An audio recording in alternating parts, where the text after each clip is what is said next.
Howdy, I'm making this video because I'm getting myself a new compressor. Not because this compressor failed or anything. It's because I don't want to die. Um, that's where my compressor lives. And right there is where I do my woodworking. This compressor is about 15 years old, probably a bit older. And I recently watched a video where a Husky compressor, very much like this, which was about 15 years old, blew up and basically tore the crap out of the dude's garage, hit the roof when it blew up, blew out all his windows, sent shrapnel everywhere, and that got me thinking about mine. When I drain this one, every time I drain it, I do get a little bit of rust coming out, and on his, basically the bottom of his tank had rusted to a point where it was a lot thinner than the rest of the tank, and it just blew up one day. So my new compressor is going to come in on Thursday. It's a Stealth 12 gallon. Cost me about $3.50 at Home Depot, but has a lifetime warranty, so we'll see how that works out. At least I do not have to worry about a 8-gallon compressor 3 feet from my butt exploding, so that'll be a good thing. I am going to deconstruct this compressor at some point in the near future. Near future probably means in about 30 seconds for you. Just to see if how weak the bottom is. Going to give it a test with a hammer and see if it'll punch through. And if that doesn't, I still want to see how much thinner the bottom is on this versus the top. Basically to see, was it going to die next week or was it going to die in a couple of years? Because honestly, if I hadn't seen that video, I probably wouldn't have bothered even thinking about twice about this. I will put a link to this guy's video descriptions. I'm sorry I forget his channel name right now. I'll remember it by the time I punch back in here. He did a 3-part series, one where he was in shock from the compressor exploding on him, and 2 where he was trying to figure out the points of failure. All right, I'm going to drain this thing and just see how much water is in there and how rusty it is. One thing now that I think about it, I don't really like much about this model was the location of the drain plug. You really got to pull it out from where it lives to drain it, and as a result I probably haven't drained this as much as I should, but see if I can get this thing going here.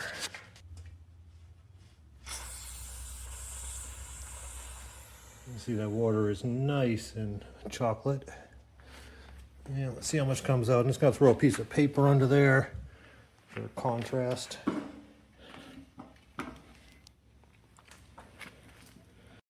All right, I don't really have a way to zoom underneath there while this is dripping, but a fair amount of water, and yeah, that is not pretty. So what I'm going to do is I'm going to pull the hoses off. I already got it unplugged, and we'll see how weak the bottom feels on this. There's my little puddle of rusty water there. Apparently I don't drain this nearly as much as I should.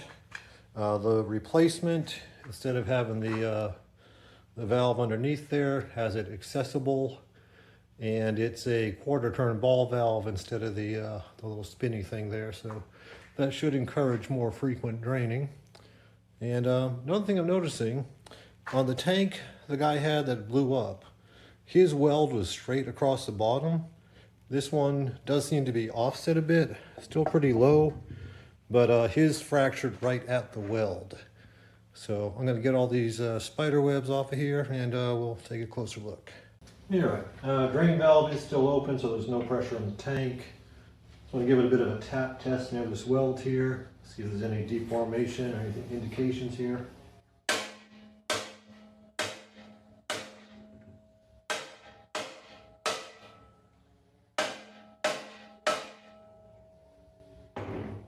Okay, that really told me nothing. And this here is an Wing Tactical Tomahawk. I don't know why I bought this. It really doesn't work for shit for cutting or anything else. But it does have a little pokey on here, so we're just going to give it some pokes around the weld again, see if it has any deformations.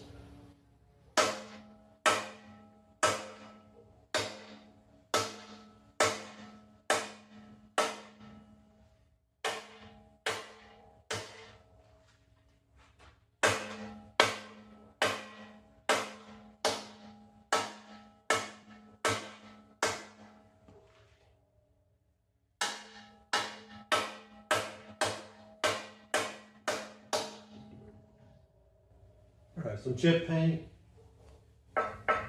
Doesn't look like there's any real weak spots on here, so this is probably still going to be good for a little bit. I was thinking about just cutting it in half with an angle iron. I'm not sure if I'm that motivated tonight. But I would take this more as a PSA to assume these tanks have an expiration date on them. They will not last forever. This one was about 15 years old. Same age as the other guys who blew up, so it inspired me to buy something new. So if your compressor is 10, 15 years old, you might want to test out how solid you think it is and make your own judgment calls here. Because having this 3 feet away from my ass while I'm doing woodworking projects kind of inspired me to take the safe route and just go ahead and upgrade this thing. Alright, I'm back. It's about an hour after I recorded my my outro farewell speech there. So if things seem out of time and out of space, I do apologize for that confusion. But I decided to rip this thing apart. Do have the compressor right there, which is perfectly fine. Will probably get used in another project. Wheels, gauges, everything. But more importantly, I got a couple of holes here so we can actually look inside this thing. Alrighty. Get that on there. So that's the view inside the tank. I'm not going to pretend that it was going to fail any moment, but it was definitely getting ugly in there. Let's see if we can go around this way a bit. Now, I'm sure if I drained this more frequently, it wouldn't look as bad, and yeah, I know, and I'm sorry, but I know you probably don't drain it after every use either, but good deal of rust buildup, there's some pitting in there.